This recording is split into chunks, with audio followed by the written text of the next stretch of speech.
back to Let's Talk Movies. I'm Brad. I'm Miguel. And we're in the same place today. Today we are talking our top 5 Steven Spielberg movies. This is going to be a really fun one, man. Yeah, for sure. It's really cool to be in the same place, too. Yeah, I'm not going to lie. I didn't realize how small your room is, guys. I don't know if you guys seen the video, but like his room is actually really small. Yeah, my man cave is... Man cave, okay. It's our spare bedroom. But... Very much a man cave. I don't know if you can see, but there's like a line of Jason masks here. Like it's absolutely a man cave. There's a whole lot. We had a lot of movie news this week too. Yeah, a whole lot. A whole lot. We have the Godzilla vs. Kong. The Godzilla vs. Kong. We have the Godzilla vs. Kong trailer coming out tomorrow. Mm-hmm. Be sure to follow us on YouTube. We will definitely be doing a trailer reaction to that tomorrow when it drops. Also, we had Morbius got delayed.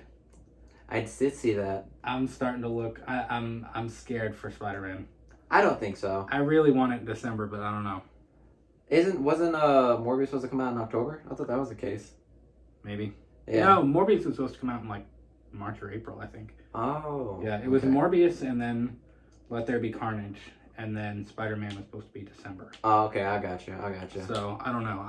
I'm hoping that Spider-Man is still going to stay put where it is on December. I think so. Yeah, hopefully. And also, WandaVision came out too, which is exciting. Dude, WandaVision is awesome. Was it? It is awesome. My wife and I have seen the first 3 episodes, and it is fantastic. See, I don't have Disney Plus right now, but as soon as I get it, I'm definitely gonna watch. We gotta get you on that Disney Plus life. Yeah, we do. We gotta get you on Disney Plus. But all right, guys, Steven Spielberg. Y'all know him. You all love him. He is one of the best movie directors, I would say, ever. He may even be the best. Countless classics, so many movies, and the thing about his movies, dude, is like they're so rewatchable. Oh yeah, like the rewatchability with his movies is insane. Mm-hmm. So we're gonna hop right in. So my number 5 is Hook from 1991. Yeah, exactly. That was the one with Robin Williams, wasn't it? Robin Williams. Mm-hmm. It's fantastic. I mean, it's my favorite iteration. I think I like that better than I like the cartoon Peter Pan. Like the original Peter Pan. I mean, okay, the original Peter Pan. That you're talking about the one from Disney, right? Yeah. Yeah, that's a good one, and I liked it. But I mean, just having Robin Williams in that movie, again, rest in peace, Robin Williams. Was a phenomenal person, hilarious comedian, great actor, and when I saw him in Hook, like it just like showed all of who he was, which is basically a kid, and we all loved him in that movie. Right, and it's just so fun, like, and especially with Captain Hook. I forget who plays Captain Hook. I don't remember what his name is, but it just that whole cast was phenomenal. Mm-hmm. I mean, it was just really well done. What's your number 5? Let me pull it up real quick. It was my number 5 was Ready Player One. Okay. Yeah, it's a newer one, so that's a spotty one. I've only seen that a couple of times, really. I like the whole idea of that movie. I mean, just and when I saw it in the theaters, I just love the fact that there were so many like different characters that they were putting in. The storyline behind it's amazing. It reminds me of some anime that I watched before also, but like I'm sorry, Ready guys. Player One reminded you of anime. Yeah, I'm just saying, but it's a good movie too, and the graphics in that movie was phenomenal, and it also had a Mechagodzilla cameo in it. I don't know if you guys saw it. If you guys have, you guys know what I'm talking about. Absolutely stellar. The cast was exceptional as well, and basically the way the whole storyline goes was pretty good. It was about this kid. And this is in the world in the future where it's all just like virtual reality, and they're all living in this virtual world. They're playing the game, and just the storyline behind it's so interesting. And I know they're coming out with a second one. I think Ready Player 2. So I'm excited for that as well. But yeah, that's my number 5. Was Harrison Ford in that? No, he wasn't. Or I'm completely wrong. I might be thinking of something else. You're probably thinking about Blade Runner. Yes, I don't know why I put them in the same great movie spot too. in my head. Yeah. But yeah, so both really cool, awesome 5s. My number 4 is E.T. And I know that might seem kind of low for some people. Yeah, I know what you mean. E.T. is just a absolute classic for a lot of people. I'll be honest, I mean it's not one of my favorites. I mean, Really? I really don't remember much of E.T. I didn't watch it all that much, or I didn't like rewatch it all the time. I'm sure I watched it once, but I just don't remember much of the story. I love E.T. I kind of feel the same way about E.T. as I do about Baby Yoda in The Mandalorian. Like I don't know, it's the same feeling. Well, yeah, it's essentially just like an alien, just like being shown to this different world. And he's just learning pretty much. Yeah, I mean, he's learning about everything. The relationship that he has with the kids is the best part of that movie. Mm-hmm. I mean, that's the best thing about E.T. And it breaks your heart when they start to try to take him away, and you know when he has to go home, the whole E.T. phone home thing at the end. I mean, yeah. That's the best part of the movie is the fact that like he gets so close with the kids. Do you remember there was a commercial? I want to say it was a Super Bowl commercial a couple of years ago where they had all the cast. They had the original house, but like E.T. comes back. No, I haven't seen that. He comes back to the kid, and it's the greatest thing. It's the coolest commercial. That was a Super Bowl commercial? It was a Super Bowl commercial, yeah. I'm going to have to check that out. Yeah. When did that movie come out? It was like E.T., 1982. Oh, okay, I got you. When that came out. I'll be honest, there was a lot of... 1982 was like an absolute renaissance of just classic movies. Honestly, you know what I mean? Let's be real, the 80s was a renaissance of yeah, movies. I mean, really the 80s was an incredible decade for horror movies, for movies in general. Mm-hmm. I mean, 80s pop culture is kind of starting to resurface, which is kind of cool. Huge. I'm sorry, guys. I am a huge 80s fan. Like, the clothing, vinyl is starting to come back. You can't find CDs anywhere virtually. No, not at know all. What I mean? But there's so many vinyl stores coming out more and more. And I think it's just a nostalgic feeling that people get when they watch it. Right. I don't know. The 80s was just a great decade. Granted, neither of us were born during that time. No, but we just grew up watching We weren't born until the 90s. But yeah. I mean, still, like, I don't know. There's something about watching 80s movies, like 80s horror movies or 80s comedy movies. Like, it just, it gives you, like, a nostalgic feeling. Mm-hmm. And even though, like, we weren't born then, it still makes you feel nostalgic towards it. You know what I mean? Yeah, pretty much. Even the way like advertising is and stuff in those movies, like it's just so like malls were starting to like boom. You know what I mean? Yeah, I know what you mean. Like just like pop culture was starting to become more of a thing. It was like its high point. Yeah, MTV was actually MTV. It was actually movie television. That's what it was. It was. But so yeah, I mean E.T. I think it's one of Spielberg's most classic movies. The cast was great. The story was great. And then, of course, you got John Williams. Mm-hmm. John Williams and Steven Spielberg go together, I mean, perfectly. Yeah. There's a reason. And I think that's really cool when directors kind of choose, they choose their composer. Spielberg has got John Williams. Christopher Nolan's got Hans Zimmer. And it's just like, I think when you find two people that mesh that well, yeah, and their work meshes that well, I think it's you just stick together because it makes sense. And also the score matters just as much as the actual plot of the movie. Right. You know what I mean? Like they both go hand in hand. It enhances it. Exactly. So like Steven Spielberg and John Williams, when they're together, it just creates a whole different atmosphere in that movie, and that's part of the reason why they're so popular, because there's plenty of middle school, high school, college level bands that still play some of these pieces from all these movies. Yeah. So that it just enhances the movies as well. So that's another reason why Steven Spielberg, I think, is one of the best directors, because he has such a good partnership with John Williams. Right. Well, and honestly, even if John Williams doesn't score one of his movies, which I think is rare, I mean, still, I think Spielberg has a knack for putting music with stories. He knows what he wants, and he has such a clear vision of the plot and the story that he's trying to bring together, that it melds. It works perfectly. It's like all the puzzle pieces like lay in place. Absolutely, I agree. And with his movies, I mean, take E.T., take the Goonies, take Raiders of the Lost Ark. They all it's one complete storyline. It didn't have to set up a sequel. You know what I mean? Yep. Like E.T. didn't need a sequel. Obviously, I know they did Jaws sequels, which I think Spielberg only directed the first Jaws movie.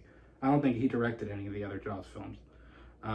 Is that why they all kind of got a little kooky? Yeah, Jaws got weird. I mean, like, they're still fun to watch, but, like, Jaws got real weird. Yeah, pretty much. But, I mean, the Goonies didn't need a sequel. This didn't need a sequel. I think Steven Spielberg was content with writing just, like...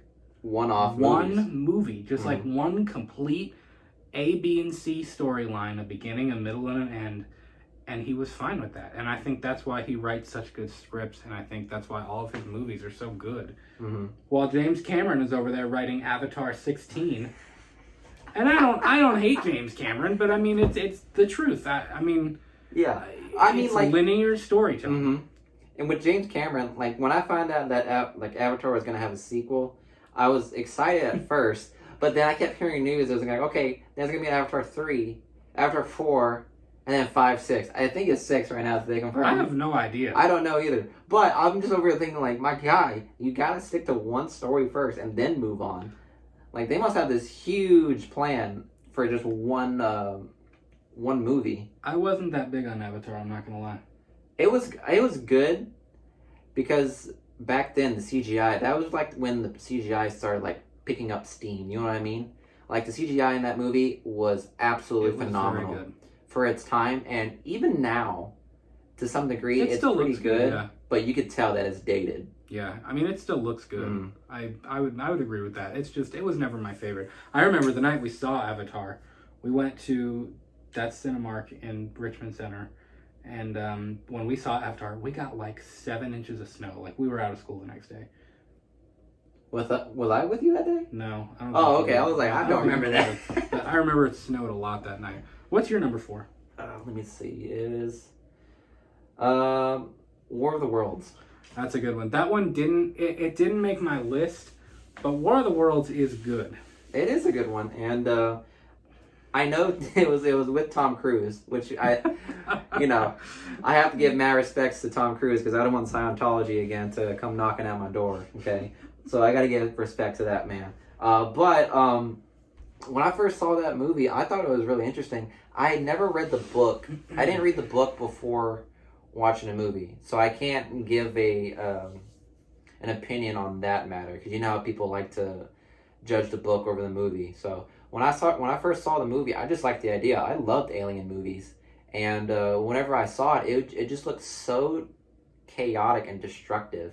And it was just such an interesting movie whenever I watched it. Hell, I didn't see it in theaters. I saw that shit on TNT. Yeah, I didn't see that in theaters. I just saw it. I think we had it on DVD at one point. I don't think I do anymore. But yeah, that storyline is pretty good.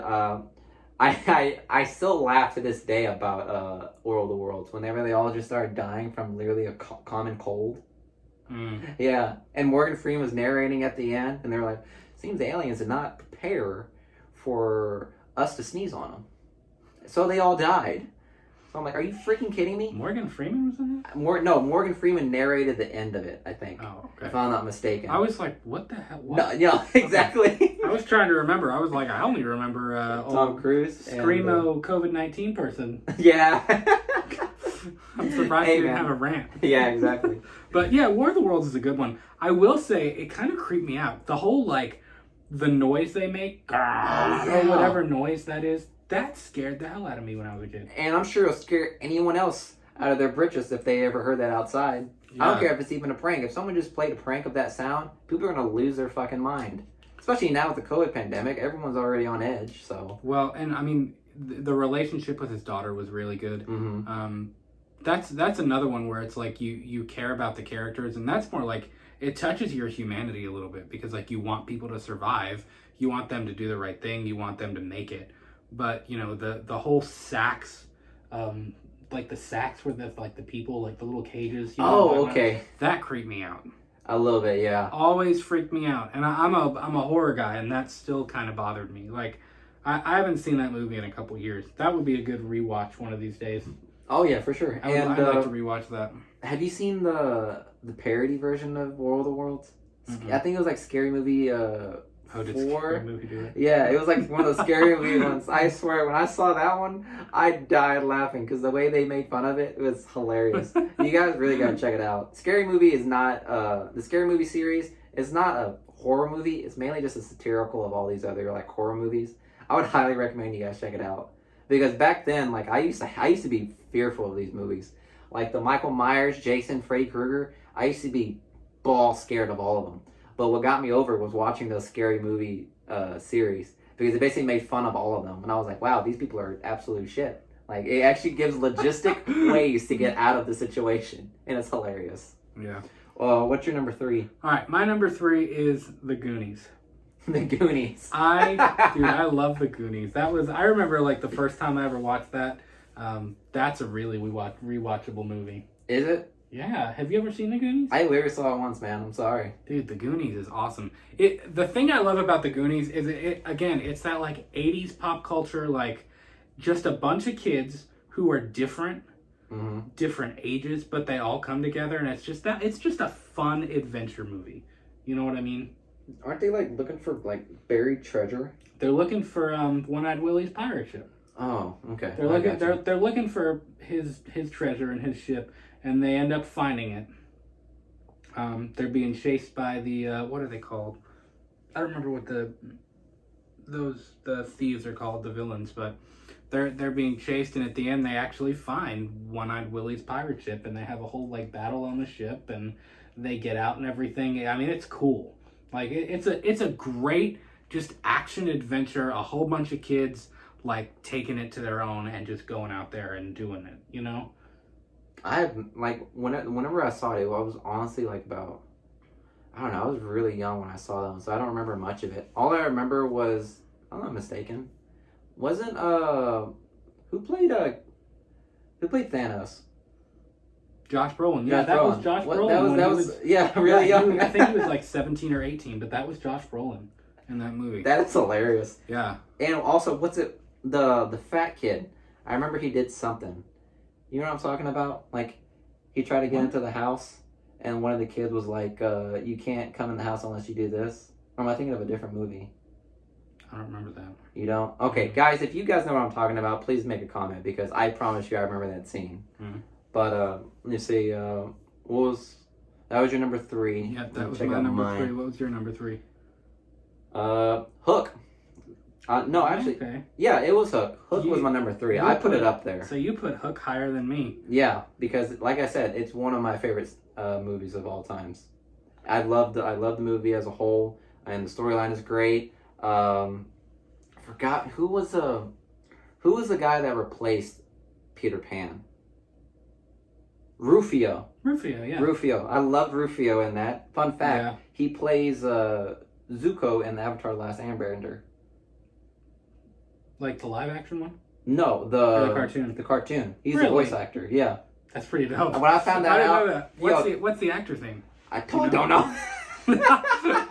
But when I found that out, I thought that was dope. And when I love the character Rufio, because like he basically, when Peter Pan left, he decided to take it upon himself to be the next Peter Pan. Yeah. There's another scene that I remember. It was this is the one that made me think of as this is my favorite movie, was whenever they were at when they were at the island, and Robin Williams was starving, and they were all trying to eat, and they couldn't, and like they were all enjoying their meal. Yeah. But Robin Williams couldn't eat because he didn't have his imagination. But when they did, it showed this entire just buffet of food. Yeah. And it looked so good. And that food fight in that scene too, it just brought happiness to me. It like reminded me of like being a kid again. Yeah.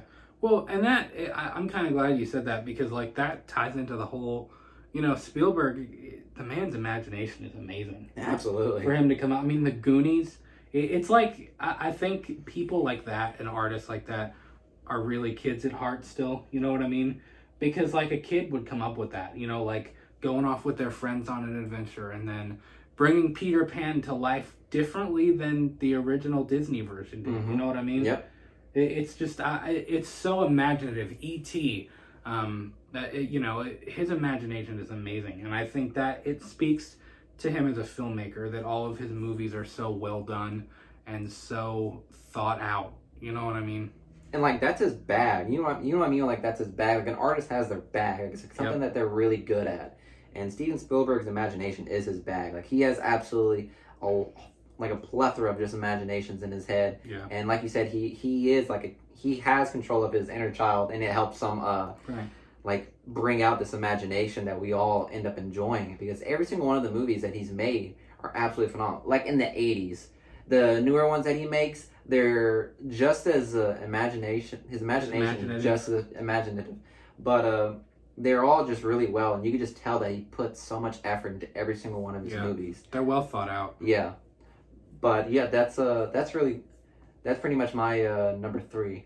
Well, that was 3. And again, that speaks to him, because it's one thing to come up with those stories on your own, but it's another thing to be able to tell them, to make other people feel that too. You know what I mean? Yeah. To make somebody else feel like a kid inside based on what you've put on screen and what you've written. I mean, that's special right there. Absolutely. That's really, really important. So I think that's amazing. My number 2, and this hurt my soul because I love this movie, is Jurassic Park. I mean, Jurassic Park is easily one of my favorite movies of all time. It's in my top 10 favorite movies of all time, period. Not just Spielberg movies. I love that whole franchise. I actually really like what they're doing with Jurassic World right now. And I know Spielberg, I think Spielberg directed 1 and 2. I'm not sure. I don't think he directed Jurassic Park Part 3. I don't think he did. It kind of went off. It went off a little bit, yeah, but it was still good. I mean, I have no problem like having that in as canon. In the Jurassic Park series.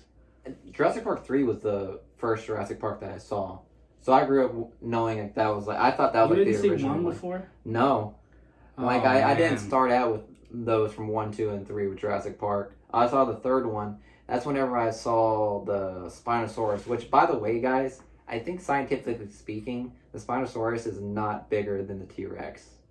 Really? Yeah. I didn't know that. If I'm wrong, please roast the shit out of me. I know. Please roast the shit out of me if I'm wrong, but I'm almost certain that's true. So that movie didn't really follow it accurately. But when I saw that movie, I thought it was absolutely dope. Spinosaurus Rex was one of my favorite dinosaurs of all time. But as I started watching more of the Jurassic Park series, I fell in love with it just as much, especially the raptors. Because it just shows how intelligent they were and everything. So whenever I saw 1, 2, I loved it, and 2, whenever the T-Rex was in the town, that was just a frightening thing to see. Thinking that dinosaurs could be running around us. Yeah. And now look at where we are now. There's dinosaurs all over us in Jurassic Park, Jurassic World, if I'm not mistaken, right? Well, and I mean that it was such a smart story on his end, because I mean, today's world, people do such crazy shit anyway. Oh my god, yeah, we can talk about that. I mean, like if someone actually came out, if somebody like Elon Musk came out and said, "Hey, we have figured it out. We can bring back and breed dinosaurs to actually exist. Tickets are $400. You can buy them online." People would be throwing paychecks to go see that. Oh yeah, but that's still a bad idea. I know. I don't care a bad idea. What anyone says. And I believe they've said that they can do that. The whole frog DNA thing, where they I don't know exactly what they do, but they would patch it together, whatever, to make dinosaur DNA. Like, they can do that.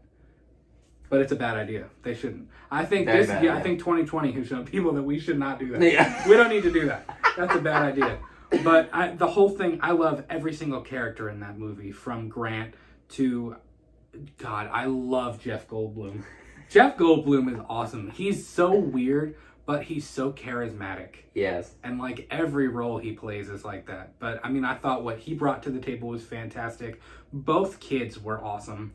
And another thing is the animatronics. The dinosaurs look good. They really did. Even for today's standards. I mean, that came out in the 80s. No. That came out in the early 90s. Yeah, early 90s. Early 90s.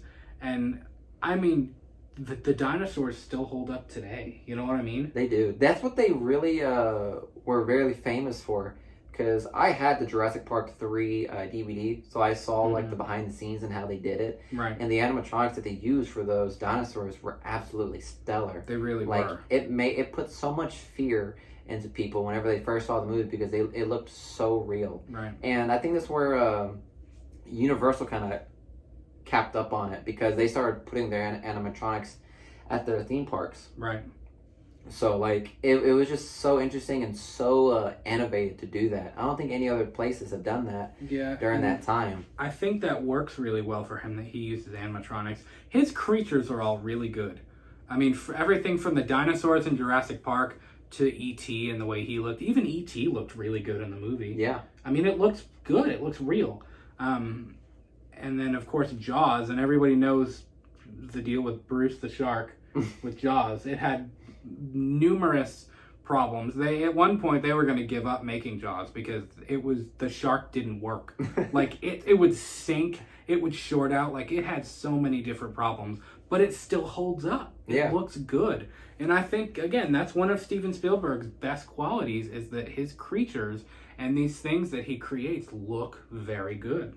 You know? Yeah, for sure. So I would say Jurassic Park is one of his absolute best. I mean, it's top 2 for me. So what was your top 2 or your number 2? It is Saving Private Ryan, my number 2. I'm also a big war movie guy because I love Hacksaw Ridge. I love Saving Private Ryan. I love Lone Survivor. Like I loved all those wartime movies. And Saving Private Ryan, it had Tom Hanks, which is also a phenomenal character. I had a lot of really good actors. It had a lot of really good actors. Phenomenal actors. And the whole storyline behind it was so beautiful. And the whole idea of like trying to save one of the last Ryans in the family because all of them, the rest of his brothers died in the war. And just the whole plot behind it is absolutely beautiful. The action sequence is awesome. And just the whole scenario is absolutely incredible. And the way they, I don't think you know about this. Jocko Willink, who is a Navy SEAL, and he's like some entrepreneur that's coming out in the public works.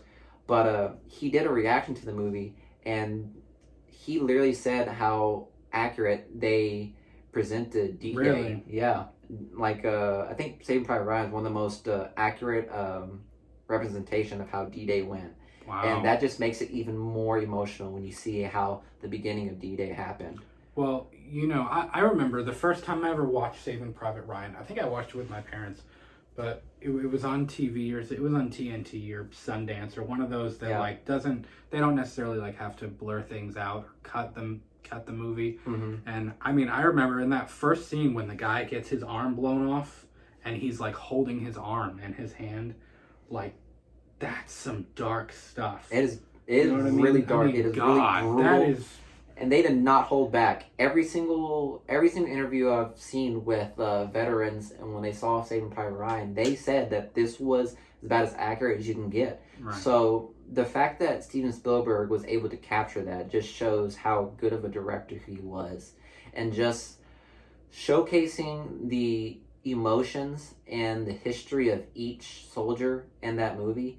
Just it gets you closer to each soldier, and you see how they are as they progress through the story. Right. And like I said, it's just a really good movie, and I think that's one of his top ones that he's made. I'm sure he's proud of doing that one. Yeah, I mean, I'm sure he's proud of all of them. I think it also shows a different side of him. Spielberg is very he's very fantasy based storytelling. And this is, it was D-Day. It really happened. You know what I mean? And I think the same thing goes for Schindler's List. Yeah. Which I'm not gonna lie, I've never seen Schindler's List all the way through, but even the music from that is haunting. And I know again that goes back to John Williams, but I think Steven Spielberg, he's very diverse. He can tell those fantasy things, and he can make you feel like a kid again. But he can also kind of rip you out of your soul a little bit too. Yeah. With Saving Private Ryan and with Schindler's List. I mean, again, it's a testament to how good of a storyteller he is. Yeah. And I think that's really, really important. I mean, as a director and as someone who, contextualizes movies and creates that, I mean, his visions for what he creates are amazing. And absolutely. I think, again, Saving Private Ryan shows a completely different side of him than he had kind of done in the past. Mm-hmm. And I think a lot of people just felt more emotionally attached to Saving Private Ryan because there's so many people that have family relatives that were veterans of World War II.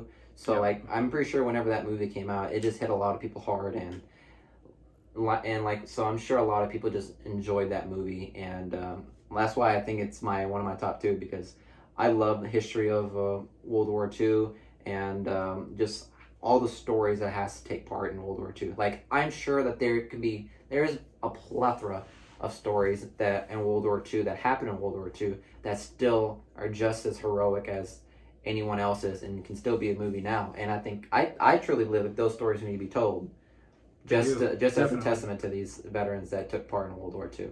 Absolutely, man. And I mean, you hit the nail on the head. It's stories that need to be told. Mm-hmm. I mean, it's stuff that needs to keep getting passed down so that people remember. I mean, even if you don't have a relative who was in World War II, I mean, they would be older by now, probably grandparents, but even still, I mean, it still pulls at your heartstrings when you Absolutely, that's why. Same thing with Schindler's List. Mm-hmm. I mean, as a human being, as an American, it just makes you feel like, God, like the sacrifices that they made. This was real, exactly. Mm-hmm. So that's a fantastic one.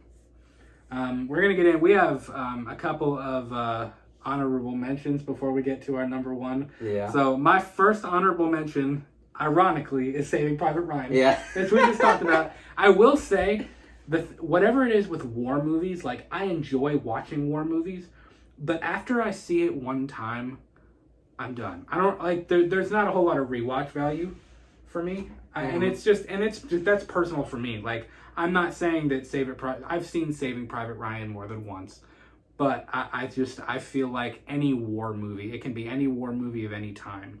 I don't know. I watch it one time and I'm good, So I don't know. That makes sense why it would be in your honorable mention.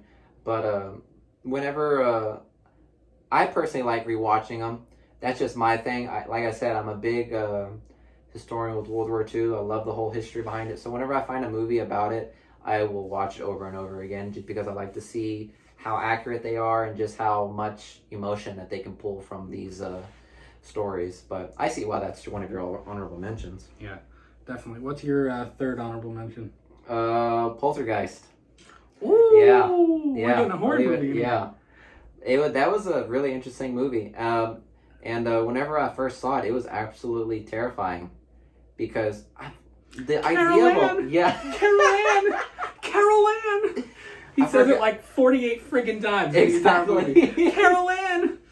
So I'm not much of a horror movie guy. Like I said, like all these horror movies would frighten me, but I did like that one. It was really interesting. I always forget that Steven Spielberg directs that. He did. He directed that. Like I said, this just shows how diverse he is as a director. He's done fantasy, he's done action adventure, and he's done family movies, and he has done horror movies too. So it just shows how diverse this man is. Well, it also shows how diverse of a storyteller he is, and how good of a storyteller he is. Yep. You know what I mean? Like there are some directors, I'm not going to name any names, but when they step outside of their genre and their niche, it's weird. It doesn't feel right. Yep. But I mean, Spielberg, he can dabble in a whole bunch of different things and still tell a complete, full story. And I think, again, that's what's really, really important. Mm-hmm. I agree. So my second honorable mention was The Lost World. This is the second Jurassic Park film. I like it. I think it's of the original Jurassic Park trilogy, it's probably my least favorite. I like Jurassic Park Part 1 and Part 3 the most. But I mean, it's still good. I mean, that one had your guy, Jeff Goldblum. I know, it did have Jeff Goldblum. And it was still fantastic. I mean, it was still The Lost World. I mean, it's great. I wasn't as big of a fan of the T-Rex getting taken back to the mainland. I thought that was a little weird. I mean, it kind of makes sense. If I was thinking about it in a more realistic, logistical standpoint, it would make sense for them to want to bring it so they can study it. Must go faster. Yeah. Must go faster. Yeah. That line too cracked me up. Fun fact, did you know they made a 50-foot statue of Jeff Goldblum? What? They did. I shit you not. What are you talking about? Yeah. They made a 50-foot statue of Jeff Goldblum, and his I don't know, whenever he was hurt and he was sitting on the table and he was posed, you know what I'm talking about? His whole exactly.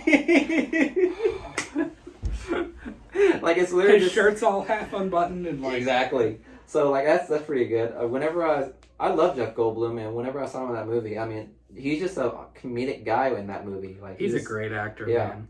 He's just, and it's funny because like if you watch him, like actually just being like normal, like his own self, he's equally as weird.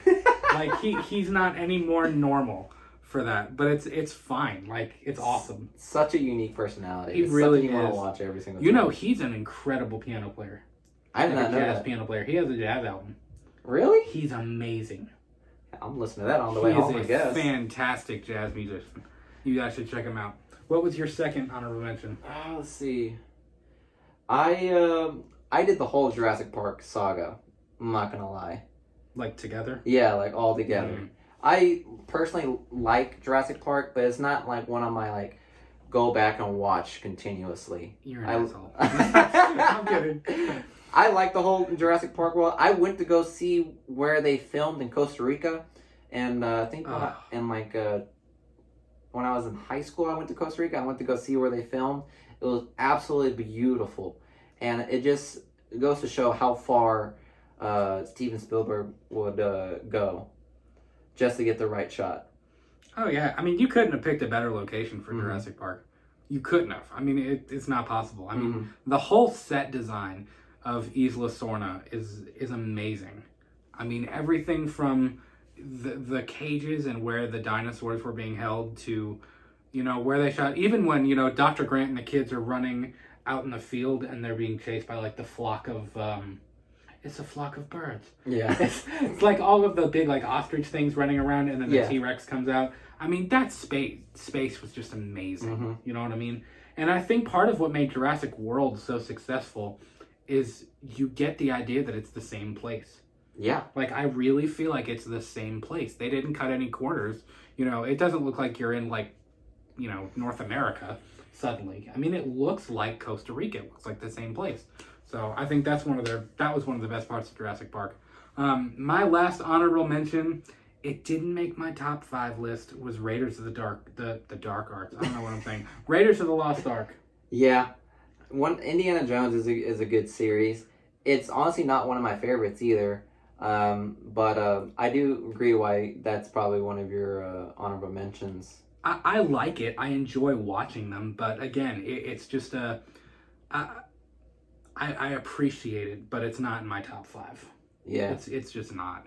We're both music people back in high school, and I shit you not, we used to think we were. Yeah, no, he is still. He's still there. I moved on to other things, but I remember us thinking that if we could learn how to play Indiana Jones theme on saxophone, we thought we were going to get women everywhere. We thought they were going to come to the door, all lined up, if we could just learn how to play that one simple lick. And yeah. Everyone thought we were top shit whenever we learned how to play that. Absolutely ridiculous. Yeah. Did you see they just announced? I don't remember who. Maybe. They just announced an Indiana Jones game, a video game. That'd be dope. Honestly, it would be dope. I think it would be along the lines of Uncharted. Yes. Which they're making a movie for that too. Yeah, that just got pushed back. Did you see that? Did it really? 2022. Jesus Christ. I think Morbius and Uncharted are both pushed back for 2022. They need to start shooting these vaccines out as quick as possible. Which kind of shocks me because, like, you're seeing more and more movies that are just like, we're going. I mean, they moved Godzilla vs. Kong up. Yeah, but I mean, I feel like I think they moved that up, A, because people have waited 2 years and they want to see that. Yeah. It's going to start losing steam. And B, they want to try to start getting people back in the theater. I thought it was going to streaming. It's both. Oh, I'm definitely going to go watch it in the theaters. I'll take the risk. I'm going to go watch that in the movie theater. Yeah, I'm taking the risk, guys. But, I mean, we're going to do a whole episode about this, I swear. Because, I mean, the movie theaters are safe. Like, I'm not saying pack every seat full, but, you know, right now, at least at Cinemark, you have to buy your ticket online.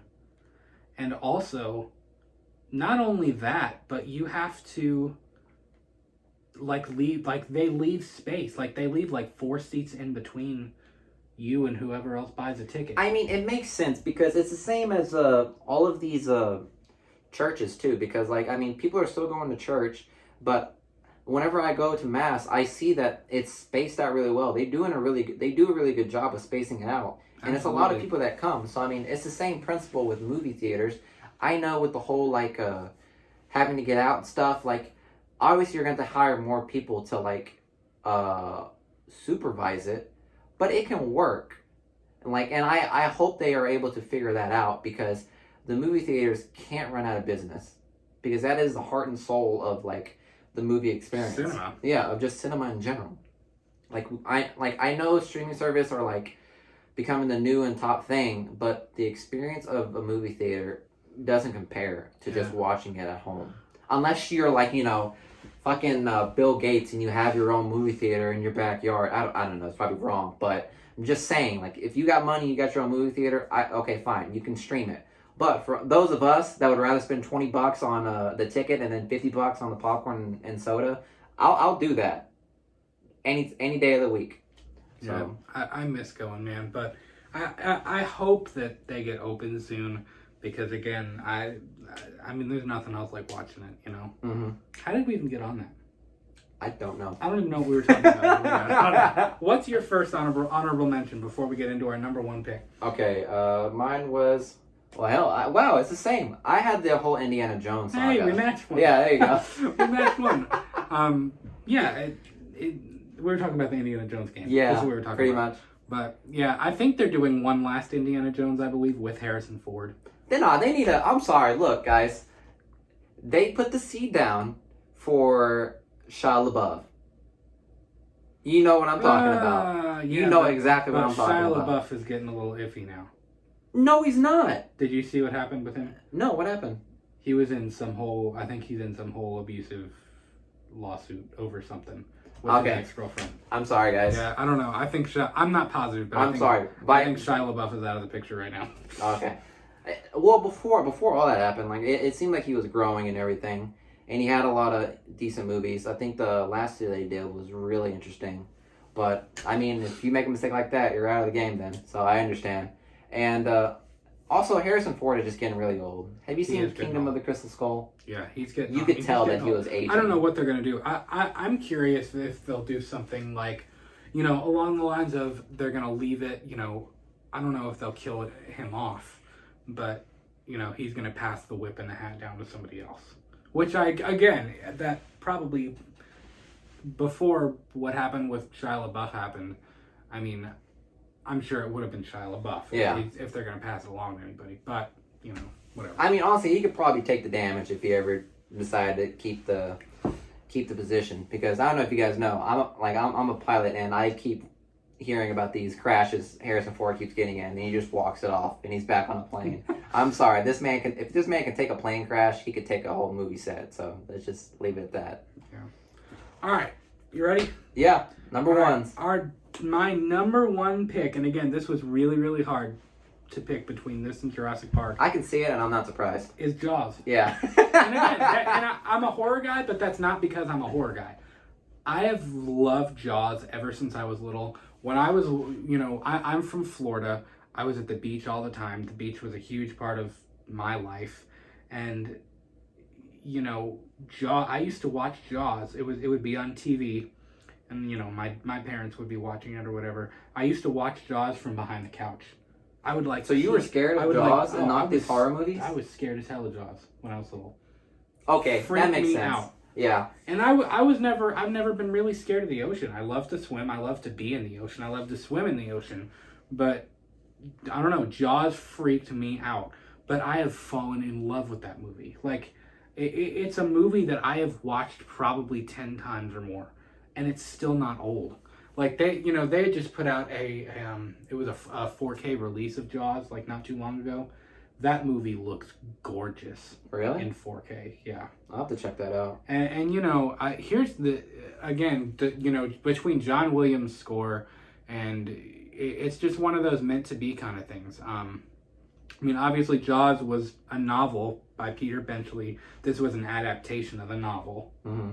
But, you know, everything from, you know, their mannequin shark not working to, you know, problems with the cast. I mean, Jaws had every reason to fail, and it didn't. And it still stands up. Even with the fact, that the shark didn't work half the time, it still looks great.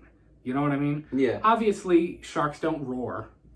You know what I mean? When the shark comes out of the water and he's like, that sharks don't do that. Yeah. But it still looked good. I mean, Quint's death scene, when he jumps up on the boat and meets Quint off the boat, I mean, like, it's amazing. It's perfect. It feels nautical. It feels like you could put yourself there. It's another great adventure movie. And again, it doesn't go... I think I really appreciate that it doesn't go over the top with the gore. You know what I mean? It could have been gorier, but it's not. And it doesn't need it. It doesn't need to be. I think the idea of it and the way the music plays into it is scary enough. Absolutely. You know and with I mean? all these like new like shark movies that keep coming out, they always want to hit with the gore and all the crazy scenarios, but like it doesn't make it scary. Jaws was just as scary for what it was. Well, and you know, people try to compare, you know, even the later Jaws sequels and you know, movies like Deep Blue Sea and things like that, like current shark movies, 48 Meters Down. I don't think they compare the same way. Even The Shallows with Ryan Reynolds' wife. What's her? Not Brie Larson. What's her name? Nope, don't know. Moving on. I don't remember what her name is, but she was in The Shallows. And even The Shallows was good, but it's still not. Here's the problem: shark movies now, it's too CGI'd. Yeah. Like CGI is great, but I think at some point CGI makes it lose value, and it's so over the top CGI'd that it doesn't look good anymore. And I think that's what makes Jaws so special, is that when you do see the shark, it looks good. You see him in shadows, or you see his head pop out of the water, or you know, even when Brody is slinging chum out into the water and he comes up out of the water and then goes back down, like there's flesh hanging off of his teeth. I mean, it looks phenomenal. Yeah. You know? And that makes sense why that's your top. So, I don't know. It's just, I've always had crazy respect for Jaws, and the fact that there were so many problems and they still pushed through, and it's still today one of the most classic movies of all time. I don't care who you are. You have to agree that Jaws is a classic. Whether you've actually like watched straight through or just watched bits and pieces, or even if you just know the single most famous phrase that he says, or misstated phrase actually, right? You know what I'm talking about? Like so many people say from the phrase that people keep saying, they say we're gonna need another boat, but what he actually says is like he says you're gonna need another boat. Yeah. A bigger boat. Yeah, so like it's a little different. Yeah. But it's just one of those misstated ones. Kind of the same with like the whole Darth Vader thing. When everyone says like, Luke, I am your father, it's not really what Darth Vader says. And it just, I don't know. It's very nostalgic for me. Like, I think it's because I'm from Florida and like I know how that beach town vibe is. But I get that feeling every time I watch Jaws. You know, even when they're sitting on the boat at sundown and Quint and Brody and what's his name? The doctor. Crap. We're terrible at names, guys. I'm just gonna say I really am bad at names. Richard Dreyfuss's character. Okay. When they're sitting there singing the "Show Me the Way to Go Home," I'm tired, and they're just sitting there singing, and like it's just so well done. The chemistry between those three characters is amazing. It's amazing, and he's really good with all these casting choices, because every single one of the cast that are in these movies from Steven Spielberg, they all have great chemistry. Like they all work together really well, which thus enhances the movie overall. Yes. So that makes sense. They're perfect. What was your top one? All right, guys. My top one, which is a little surprising, it's Catch Me If You Can. Ooh. Yeah.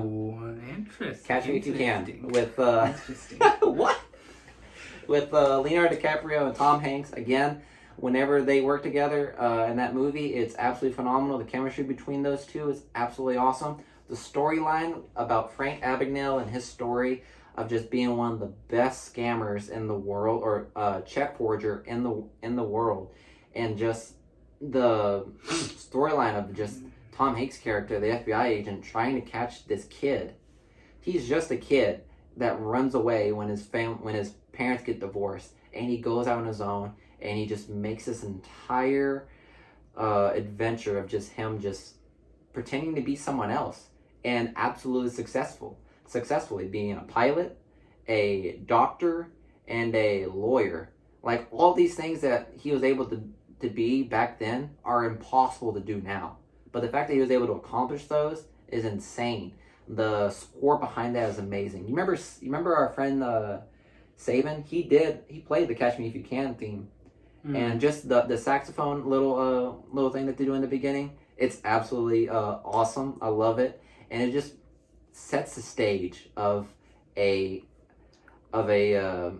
basically a thief and a policeman just trying to catch each other. And just the storyline, that the way Leonardo DiCaprio presents Frank Abagnale just shows so much emotions. He's a phenomenal actor, deserved that Oscar, but deserved way more Oscars before then. He really did. He really did. And just the whole storyline behind it is just absolutely amazing. As a pilot, I loved watching him try to be a pilot, and him trying to like fake it till he makes it. Like, all those phrases you try to learn and all those things you try to do, it's absolutely hilarious.